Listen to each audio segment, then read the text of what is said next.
Hello, everybody, and thank you for joining us for the second in a series of videos Erie's Public Schools is producing in celebration of Black History Month.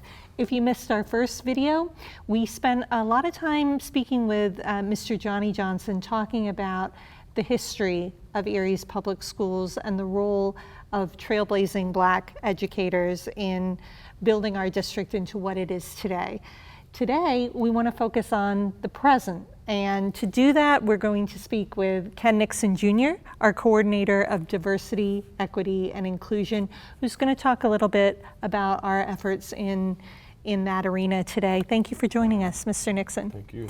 Appreciate it. So as I mentioned, you're our coordinator of diversity, equity, and inclusion. What does that mean? Describe your job. That seems like a huge job. So for someone that might not understand it or know, explain it to us. Yeah, sure thing. And so, diversity, equity, inclusion, DEI, when you start talking about it, I always like to go to the terms, and I know not to get too into it, but diversity, and I say this to the students when I'm coming around, I'm talking, or if I meet with somebody on the street or like in a school, what is DEI? It's, diversity. I tell them it's about people. So, the differences of what we bring to the table and our uniqueness and our own identities. And then we talk about equity. So equity is definitely, generically we'll say equity is about making sure that individual students or people get what they need to be successful. And I mean, you can say it generically, but I mean, that's the crux of the work. I mean, making sure from an academic perspective, athletics, academics, social emotional needs, community needs, making sure people really individually get what they need so that they can thrive and succeed as an individual. And then when you say inclusion, inclusion, a lot of people tie inclusion in with special education. And there's definitely that aspect of special education there. But it's really about ensuring that our students and families feel safe, welcome, and accepted so that you feel included. Inclusion, you feel included in the school environment, in the school community. That's great. And we hear a lot about those terms today, understandably and rightfully so. Talk a little bit about how they inform everything we do in this district. I feel like under your work, we've tried to infuse them into every district operation, but that's a big job. Mm-hmm. Yeah, and definitely feel like it's a very important aspect to what we do as a district. Myself and my work, I definitely get more involved in the realm of behavior, of diversity, of teacher diversity. When people ask me like my elevator speech, right? Like, what's your elevator speech? I always say, I'm here as an advocate and represent student and families. And that's really my quick elevator speech. But it's really felt in all the different layers of the school, because our district being that we're an urban, inner city district, we have multiple different race ethnicities, multiple different languages, spoken. So it's a fantastic opportunity to just see the differences of what each individual student and their family brings to the table. And then again, that's at every level. So when you look at every aspect of the school district, you can see that the importance of making sure that diversity is there. The equity aspect is probably the most important aspect. Just like I said, ensuring financial, academics to books to just everything, resources that our students are really getting what they really need to make sure that we're moving our district in the right direction in terms of progressiveness. And I think it speaks to the importance of your work and to our commitment to DEI that commitment is outlined in our district's strategic plan. So clearly it's really important to everything we're doing moving forward. Talk to me about just a few specific examples of what we're doing with regard to diversity, equity, and inclusion. Yeah, absolutely. So, one of the main items that we really focus on, or initiatives, you could say, back in 2019, we started a nice, unique partnership with the Department of Justice. So, the United States Department of Justice, their own Community Relations Services Department. That actually was something that was formed. That relationship was actually formed through the mayor's office. The mayor's office utilized this group as well to do a large workshop in their overhaul strategic plan. So what would have been Assistant Superintendent Biabursky at that time made that connection. And right away, we started working with the U.S. Department of Justice. We got to have what's called a Spirit Day. And the Spirit Day is an acronym. It stands for like student problem solving initiated, student problem solving and issues and coming up with solutions. So it's all student based. So basically it's a student advocacy group that is there to be a part of, to share their voice and to add to the decision making of the school. And then it's a perfect opportunity for an administrator or district executive leadership to have those students share their voice and share their concerns and put their decision into our policies, into what's the decision making that we do at the district level, but let it, and it's felt at all the way down to the student level, which is truly impactful. So 2019, we brought U.S. Department of Justice we had the 3 high schools go through a Spirit Day. It went very well, but it was a little more difficult with having all 3 schools and truly getting the essence of what a Spirit Day stands for. So this year, last year, we just went through and had all of the high schools do a Spirit Day. So, Collegiate did their own day, Erie High did their own day, and DePaulo Student Success Center did their own day. And so through that, they basically come up with issues. What's going on? What are the students, they troubleshoot and brainstorm on what are the current issues, and then they do like a dot vote, to pick what are the top 5. And then they come through, bring those top 5 issues to the table, and then they work through and problem solve on what are 5 solutions to those issues. And then the schools then step away with basically an action plan of how to go after and solve those 5 solutions for their buildings.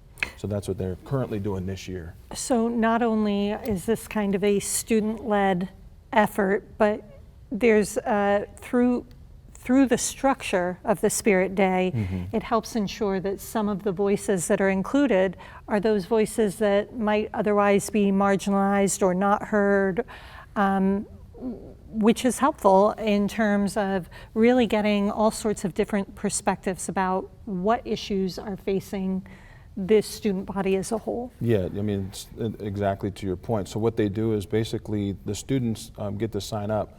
They're focus groups, so there's, you'll have, it's really up to the planning group to pick what students they want to be a part of it, but the planning group itself is representative of the school building.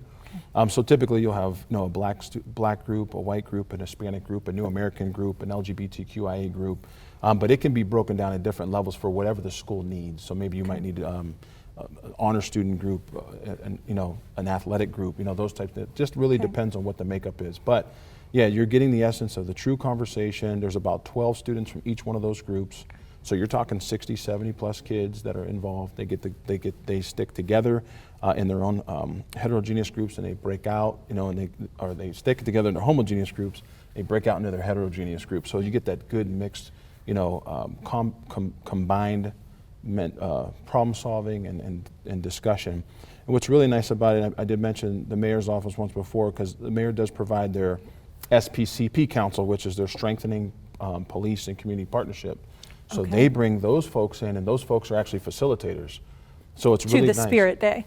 At the Spirit Day, okay. Yep. So you actually have 2 or 3 SPCP council, they'll be acting as facilitators in the groups with the homogeneous and the heterogeneous groups of kids. Okay. So it's just a real rich, everybody's been through, training through the U.S. Department of Justice, so it really just solicits an open opportunity for voice to be shared and for people to feel like they can really speak up honestly and make a major impact in their school, but from that perspective of what the U.S. Department of Justice what the Community Relations Department stands for. Right. I think that's fantastic. And I want to talk, though, too, about another important part of your work, particularly when it comes to diversity, and that's recruitment. Talk a little bit about that, if you would. Yeah, no problem. It's definitely an exciting aspect of being in this position, and I'm very honored and privileged to be able to do that work. I work pretty much alongside with Human Resources Department, our school district Human Resources Department, great people. And we just kind of work together. We would attend fairs together, if it be college level fairs or larger recruitment fairs like the one in Pittsburgh, Pittsburgh Education Recruitment Consortium. PERC is a big one. So typically we'll take a team of us and we'll combine, we'll go down and we'll talk to folks. And the emphasis from my perspective is definitely on increasing diversity. So, you know, bringing people of color into our classrooms, bring them even more so after they get the classroom experience and have worked there, even more so to pursue than an administrative degree, an administrative role as well. So, you know, when I started in this role, you know, Bea Bursky, actually, who was a former assistant superintendent, had started what was called a diversity and equity group, and a diversity committee, excuse me. And basically, I took the diversity group under her tutelage and kind of made an equity inclusion group. Right. Which you fast forward that became the Goal 4 team, you know. So we just kind of like brought some of those folks and added new people to be a part of the Goal 4 team, which was part of our strategic plan work. So there's always been the emphasis to really, the emphasis has always been on the district taking a very serious stand on increasing their diversity efforts in the classroom and beyond. And so, you know, we kind of talked about focusing on trying to get 10 people of color per year as kind of an overarching, just all of us on the same page. And it's been real successful. You know, we may not get all the way to 10, but you can start to see as you walk through our buildings, you're starting to see every building has a teacher of color in it. And that means a lot because, you know, myself, I came up in Erie's Public Schools. I never had a teacher of color. Or I did, excuse me. I did have a teacher of color because I had Mr. Robinson as a gym teacher, and I also had Mrs. Fields and Miss Williams, which were female teachers. So it made an impact when I got to high school, but coming up all the way through from elementary to middle is what I meant. I did not. And the research shows clearly that when, you know, especially black males, but young black youth or black males specifically, have another black male in their elementary years, so that kindergarten through 5th grade, it's pivotal and it can make an impact on them that they will graduate from high school, and 70% of those kids are likely to go into post-secondary education. So you can really see what type of an impact that having, you know, especially a black male or a person of color does for other kids of color, because it's all about identity and connection. Okay. When you start to see people that are outside of just, you know, if you see black people, you know, kind of talking about Mr. Johnson's point, you know, you kind of see people of color, a lot of people of color currently in the cafeteria role or a bus driver role or a custodial role. And that's where we want to continue to push and want to see it even more so. All very important roles and necessary for the operation of our school district. Yep, absolutely. Right. But then what we don't want is we don't want to send a mixed message to our kids of color that that's the role that you belong to be in. Right. You know, we want them to strive to become teachers and administrators and superintendents, and then further and foremost in other professions as well.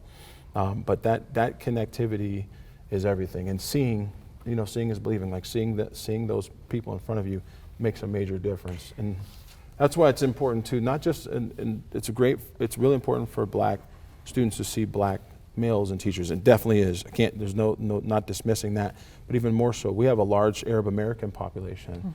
So those students, we have kids from Nepal and Bhutan and all like those kids too, to see the adults that are in their community.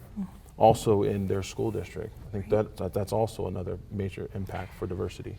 Speaking about impact on students directly, again, another piece of the important work you do is regarding positive behavior intervention and supports. Yep. So that was a mouthful, but explain what that means. Erie's Public Schools is a PBIS district. Yeah. What is that, and how does that connect with your DEI work? Yeah, and again, very thankful and honored and privileged to be a part of that.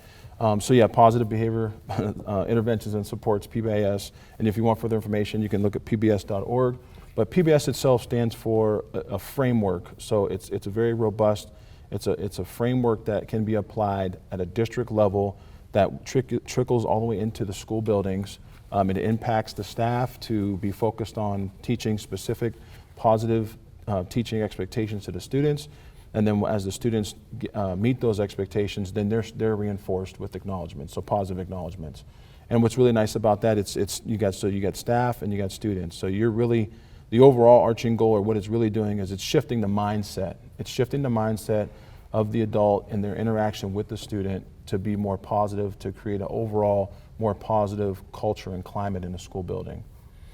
So it's a great framework that we really started, and yes, I'm very thankful to say that we are a district we had our last 4 schools get trained, and they're implementing this year. So it's going to continue to make an impact. It's going to take a little time as the schools continue to grow, but it's going to continue to show and make major impact over our schools. You talked about how this can help shape and change the culture of a school. Just expand on that a little bit and how that connects directly with DEI. So when you talk about culture, I mean, you think about our schools, and specifically us as an urban district and what we're made up of, right? So from a racial, ethnic-based religion, again, we have to take and consider LGBTQIA, all of those different populations that make our district rich and what our district really stands for. So that's diversity and inclusion all day. And then when you get PBIS, it's a framework that's constantly cultivating and enriching that atmosphere to create that more positive culture and climate. So it doesn't look at the color of a kid's skin. It doesn't look at the language that's spoken or the religion that's believed in or the preference that's chosen.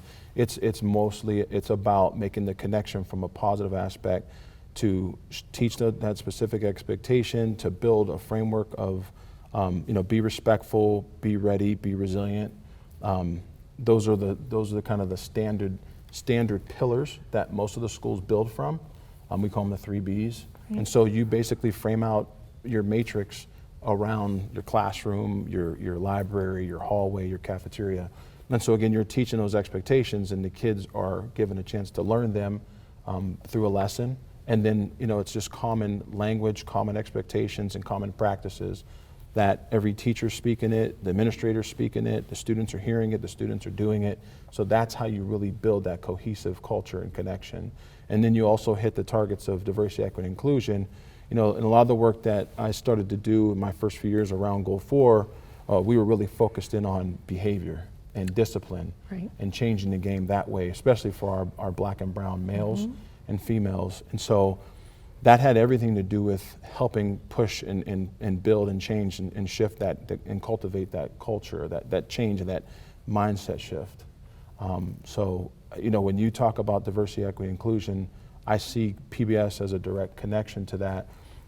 Because PBS, a lot of people might make the mistake of thinking it's a program or thinking it's a token economy, but it's a framework, and it's so robust that it can really make changes at multiple different levels, like we talk about the way DEI is felt at all those different layers. So if you implement this with fidelity, as our schools are doing and are being trained to do now, you create, what I'm hearing is you create a more culturally aware, inclusive space.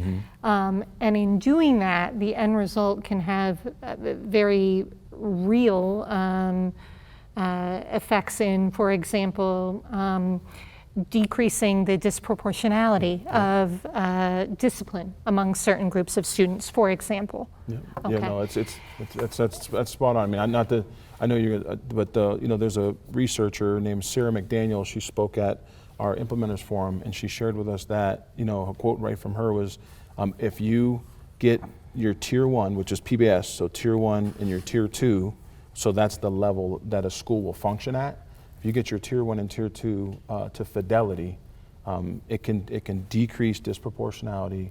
It can increase a more culturally competent and responsive environment. So I mean, it takes a little time, it takes practice, and it takes us to work together as a team cohesively. But the impacts and the outcomes of what we'll see from it are very rewarding.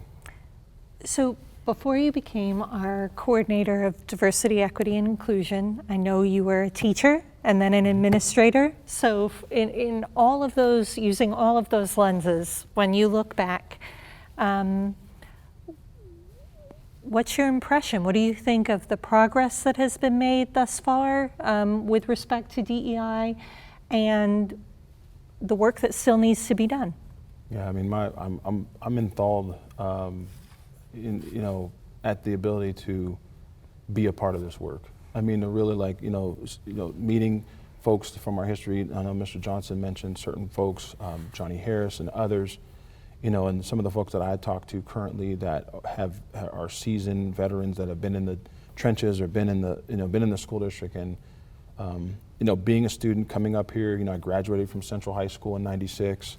you know, and then being able to go to college, get my education, and then come back to school, and come back to our school district, be a teacher, and then be an administrator, and now I'm a coordinator. You know, it's rewarding. It's definitely invigorating, and it's something that you want to continue to make better because you want there to be sustainability, so that certain initiatives like the Teacher Diversity Initiative doesn't become an initiative. It becomes part of policy, and it becomes something that we do as a district because that's what's important. You know, having our students be able to see and be impacted by other people of color, people that look just like them. You know, so that's really means the most to me. And you know, when I first started teaching, I always wore a tie because I really wanted to represent a professional aspect. And it's funny because like kids always come up, even now, they're like, "Sir, are you a police officer?" Or they'll say like, "Are you you work for a funeral?" I'm like, no, I have to school them. I have to tell them like, "No, I was a teacher," you know, because I want them to know that I was a teacher. Because a lot of times teaching, the profession of teaching gets a bad rap. You know, people don't want to put in extra time. People don't want to deal with maybe unruly kids or families that are having you know, difficulty or dysfunction. But the truth of it is I think that it's one of the most rewarding professions. The ability to be so close to an individual, a student or their family. You spend so much, you put so much time into them. And you know, we always talk about like, you know, you think about it, you know, I'm saying it, we always talk about like parents and other community, like you're with kids almost 7 to 8 hours a day. You know what I mean? You don't think about that, but they're with their family less on Monday through Friday than they are with you. And so it's just, you really have the ability to change an entire trajectory of a student and possibly their family or their livelihood. So it's a very rewarding profession. That's why I continue to try to push kids for it. You know, we talk about diversity, and I didn't really mention, but the Teacher Diversity Action Plan. You know, the first step is the homegrown approach, which is all about getting our students from our district to be educated. We have Penn West Edinboro University professor that comes in twice a week and teaches a 100 to 200 level course, an education course. That's right. So they walk out in 2 years with 12 free credits under their belt, and they're enrolled in a university, and they're working on their next level. They're working basically on their, you know, their bachelor's to become a teacher, and then the certification and all is just commonplace. So then seeing that person come back, such as I did, to our district and make an impact, I mean, it's nothing. There's nothing more rewarding and just exciting and like uplifting than seeing like students that I had in high school, you know, as a teacher or as an administrator and ed specialist, and then seeing them now teaching, you know. And you know, there's a young lady in this building. I'm at East Middle School, excuse me, who even said to me, I was at her first teaching session of the year before school started. She said, "I don't know if you remember me, but you're the one that talked to me about being a teacher a lot when I was at collegiate." And I'm like, and she's like, "And I'm here now, and I'm a social studies teacher." And I was like, that you can't take that moment, you can't take that impact. Nobody can take that away from you, because you made that, you did that, you made that personal inflection or impression on that student and their family to the point that they wanted to become something better for themselves, and they wanted to be a teacher and probably administrator as well. We're looking forward to many more of those moments thanks to the work that you're leading here at the district. So thank you, Mr. Nixon. You're welcome, Amber. And again, thank you for watching. You can view this video on our website, eriesd.org/Black History, and on our district YouTube channel. On our Black History website, you can also find profiles of trailblazing educators who helped build our district into what it is today. And also, you can explore what our students are doing in the classroom each day this month to celebrate and learn about Black history. Thank you.